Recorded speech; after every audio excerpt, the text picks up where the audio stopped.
Halo anak-anak, semangat pagi. Kita tebak gambar dulu yuk. Ini gambar apa? Iya, 100 bagi kalian yang menjawab sungai.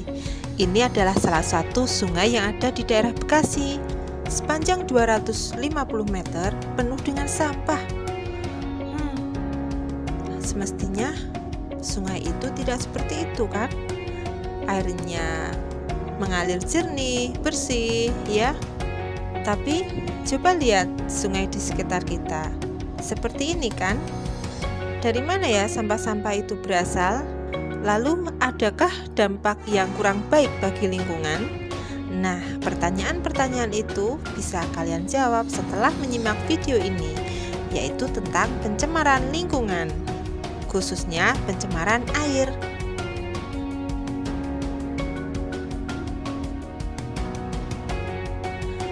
Pencemaran lingkungan adalah masuknya atau dimasukkannya makhluk hidup, zat, energi, dan atau komponen lain ke dalam lingkungan oleh kegiatan manusia.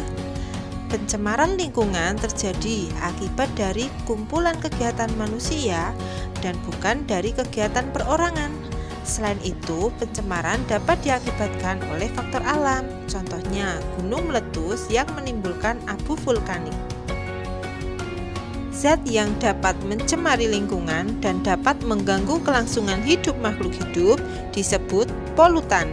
Polutan ini dapat berupa zat kimia, debu, suara, radiasi, atau panas yang masuk ke dalam lingkungan. Nah, kapan suatu zat dapat dikatakan sebagai polutan? Apabila kadarnya melebihi ambang batas. Kemudian dia berada pada waktu dan tempat yang tidak tepat.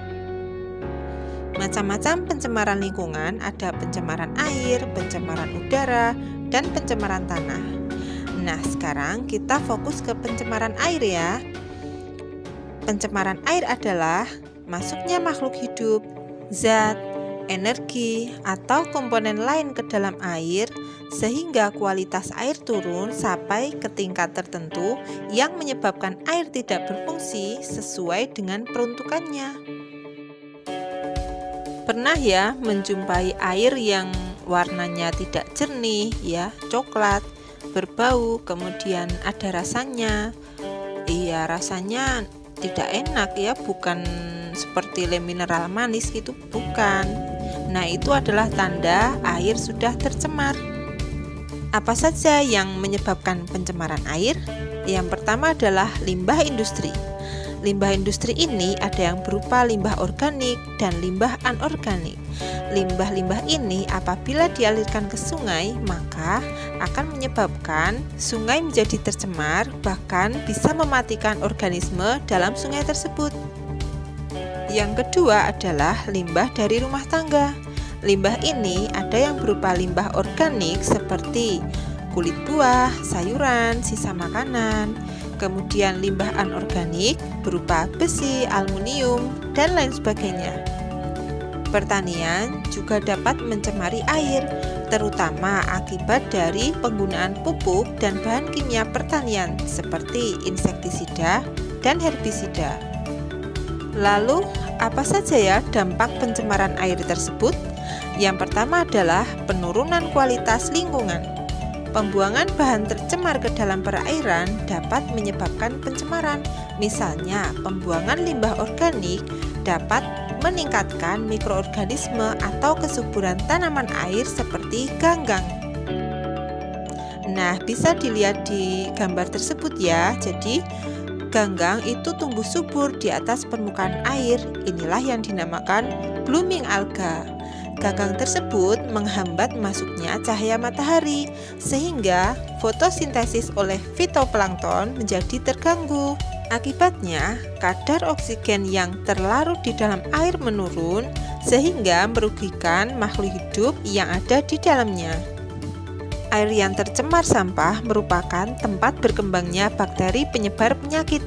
Jika air tersebut dikonsumsi, bakteri akan masuk ke dalam tubuh dan menyebabkan berbagai penyakit seperti diare, kolera, disentri, tifus, dan polio. Berikutnya adalah pemangkatan hayati. atau peningkatan kadar bahan pencemar yang melalui tubuh makhluk hidup tertentu. Nah, bahan pencemar itu dapat meresap ke dalam alga atau mikroorganisme lainnya. Ketika alga dimakan zooplankton, maka bahan pencemar tersebut akan terkumpul di tubuh zooplankton. Ketika dia dimakan ikan kecil, maka bahan pencemar akan terkumpul di ikan kecil sampai ikan besar lalu manusia. Penumpukan bahan beracun pada tubuh manusia dapat menyebabkan berbagai gangguan kesehatan. Berikutnya adalah mengganggu pemandangan. Kemudian dapat juga mempercepat proses kerusakan benda. Supaya tidak mencemari air, maka harus dilakukan pengolahan terlebih dahulu. Pengolahan limbah bertujuan untuk menetralkan air dari bahan-bahan tersuspensi dan terapung, menguraikan bahan organik biodegradable, meminimalkan bakteri patogen, serta memperhatikan estetika dan lingkungan. Caranya adalah yang pertama, pembuatan kolam stabilisasi. Air limbah diolah secara alamiah untuk menetralisasi zat-zat pencemar sebelum dialirkan ke sungai.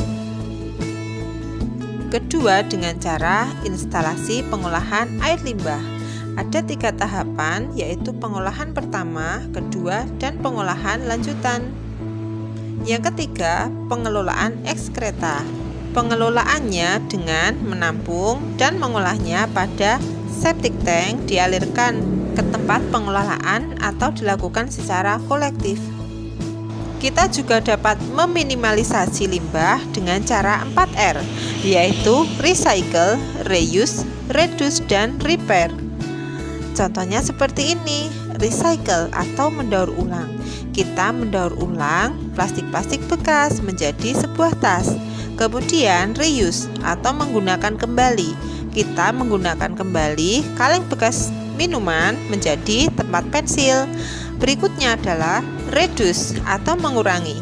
Jadi kita membawa tas belanjaan sendiri ketika belanja ke tempat perbelanjaan. Kemudian repair atau memperbaiki barang-barang yang rusak sehingga tidak menimbulkan sampah baru. Sebaiknya di rumah kita memilah antara sampah organik dan anorganik. Sampah organik dapat dijadikan pupuk kompos, lalu sampah anorganik bisa kita daur ulang. Karena masalah limbah atau sampah ini sudah sangat tidak wajar, ya. Jadi di laut itu per tahun ada 1,5 juta ton sampah. Ya, kok bisa ke laut? Iya, karena dari sungai itu kemana lagi kalau tidak ke laut? Ya kan? Jadi seperti ini, merusak ekosistem laut. Dan dari foto ini, coba kalian kasihan atau tidak dengan hewan di sana?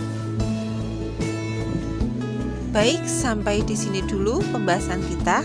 Semoga setelah ini kita lebih bijak dalam mengelola sampah, ya, agar lingkungan kita tetap terjaga.